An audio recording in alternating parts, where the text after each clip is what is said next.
শেখ মুজিবের কন্যা হিসেবে শেখ হাসিনাকে জাতির অভিভাবক রূপে উপস্থাপন করা হয়।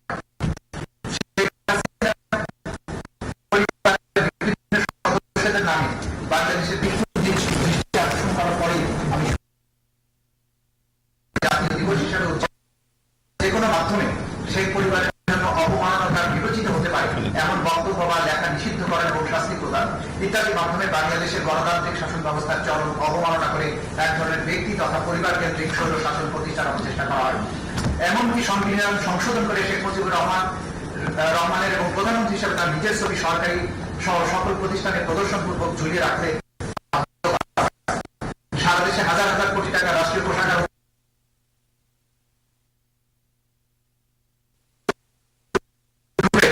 শিশুদের সামনে উপস্থাপন করার উদ্দেশ্যে শিক্ষা প্রতিষ্ঠানে মুজিবের জন্ম মৃত্যুবার্ষিকী সহ বিভিন্ন দিবস পালনে বাধ্য করা, প্রতিকৃতি এবং মুরালের নামে মূর্তি স্থাপন, স্কুলের অ্যাসেম্বলিতে শেখ মুজিবের বন্দনা গাইতে শপথনামার পরিবর্তন, সকল অফিস আদালতে মুজিব কর্নার স্থাপনে বাধ্য করা, শেখ মুজিব সংক্রান্ত সব বই সকল প্রতিষ্ঠানে রাখতে বাধ্য করা, সরকারি শপথ নথি সংবলিত লোক স্থাপনে সরকারি আদেশ দ্বারা বাধ্য করা, শেখ পরিবারের বিভিন্ন সদস্যদের শত শত প্রতিষ্ঠান সহ রাস্তাঘাট ব্রিজ কালভার্টের নামকরণ, জন্ম মৃত্যু বাধ্য করা, অঙ্গন প্রতিযোগিতা ক্রীড়া প্রতিযোগিতার সামনে পূজনীয় হিসাবে উপস্থাপনের চেষ্টা করা হয়। শেখ মুজিবুর রহমানের মূর্তি স্থাপন সহ মুজিব বন্দনায় রাষ্ট্রের 4,000 সকল প্রিন্ট এবং ইলেকট্রনিক মিডিয়ায় নিয়মিতভাবে মুজিব বন্দনা প্রকাশ এবং সম্প্রচার করতে বাধ্য করা হয়।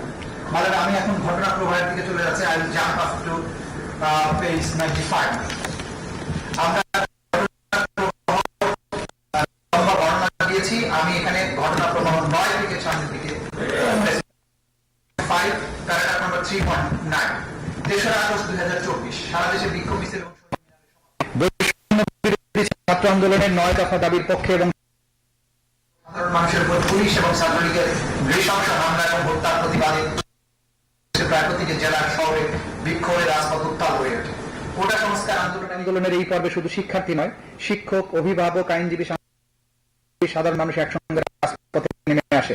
সবার মুখে এক স্লোগান, দাবি এক, দফা এক, পদত্যাগ। বৈষম্য বিরোধী ছাত্র আন্দোলনের ডাকে শনিবার রাজধানী সহ দেশের বিভিন্ন অঞ্চল হয়ে ওঠে বিক্ষোভ মিছিল। রাজধানীর আফতাবনগর, বাড্ডা, রামপুরা, বনশ্রী, মিরপুর 10, সায়েন্স ক্লাব সহ বিভিন্ন পয়েন্টে সকাল থেকে বিক্ষোভ শুরু হয়।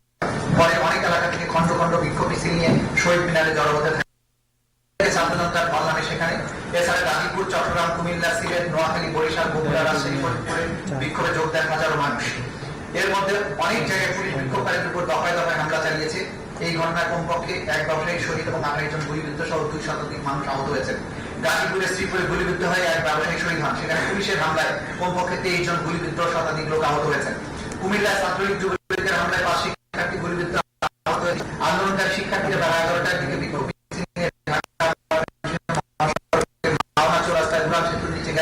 তাদের সম্মিলিত বাংলাদেশ দুপুর 12টার দিকে বিপুল সংখ্যক পুলিশ এসে শিক্ষার্থীদের উপর গুলি বর্ষণ করে। এ সময় 9 আন্দোলনকারী গুলিবিদ্ধ হন, তাদের মধ্যে 6 জন গুরুতর আহত ছিলেন। মাওনা শ্রীপুর সড়কের পাশে মাওনা হাইওয়ে সড়কে আন্দোলনকারীরা বিক্ষোভ প্রদর্শনকালে শ্রীপুর থানা জেলা পরিষদের বিপুল সংখ্যক সদস্য পুলিশ এসে এলোপাতাড়ি গুলি ছুড়ে আন্দোলনকারীদের ছত্রভঙ্গ করে। এ সময় পুলিশের গুলিতে জাহাঙ্গীর মুন্সি নামক এক লেপ্তোষক ব্যবসায়ী ঘটনাস্থলে শহীদ হন এবং 14 জন আন্দোলনকারী গুলিবিদ্ধ হন। ফরিদপুরে সংঘর্ষে আহত হয় 15 জন। আমি প্রত্যেকটা ডিস্ট্রিক্টে এটা যে ওয়াইড স্প্রেড এন্ড সিস্টেম্যাটিক ছিল, গোটা বাংলাদেশ জুড়ে ছিল, সেগুলো সংক্ষিপ্ত বর্ণনা আমরা এখানে এনেছি। আমি নামগুলো করে যাচ্ছি কোন কোন জায়গায় কতজন মানুষ শহীদ হয়েছিলেন। ফরিদপুরে 15 জন, শরিয়াতপুরে এখানে হামলা হয়, নওগাঁতে হয়, ময়মনসিংহে হয়, হবিগঞ্জে হয়, কক্সেস বাজারে হয়,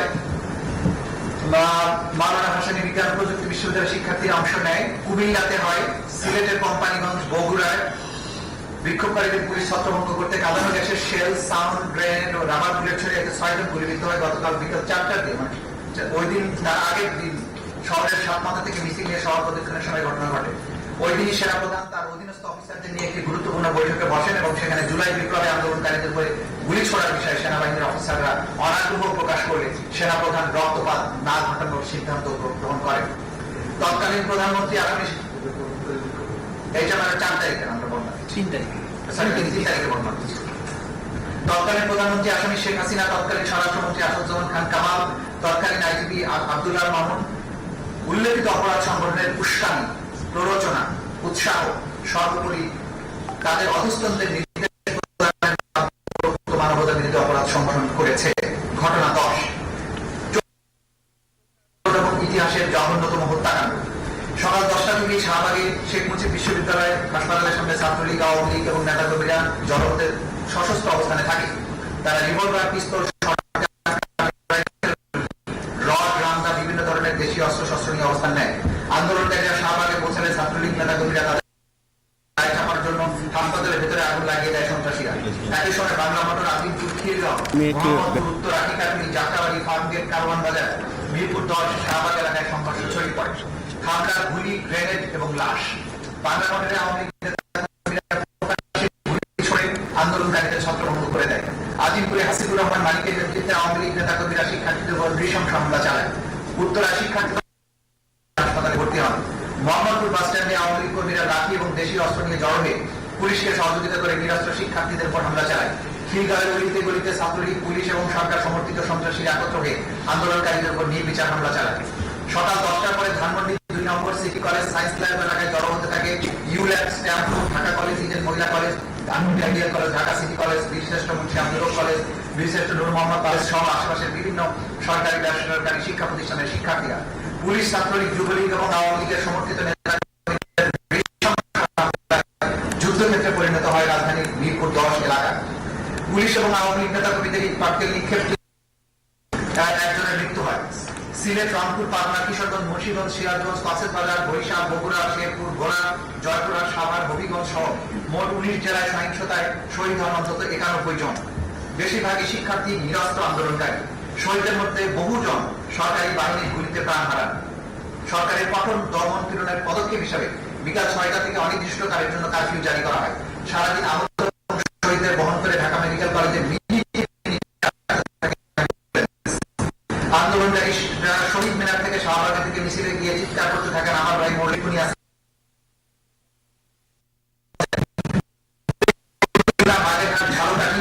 বরিশাল শহরের অধিকাংশ আইন শৃঙ্খলা বাহিনীর ছত্রছায়ায় আওয়ামী ক্যাডাররা সশস্ত্র আক্রমণ চালালে মারাত্মক জখমের শিকার হয়। তৎকালীন প্রধানমন্ত্রী আসামি শেখ হাসিনা, তৎকালীন স্বরাষ্ট্রমন্ত্রী আসাদুজ্জামান খান কামাল, তৎকালীন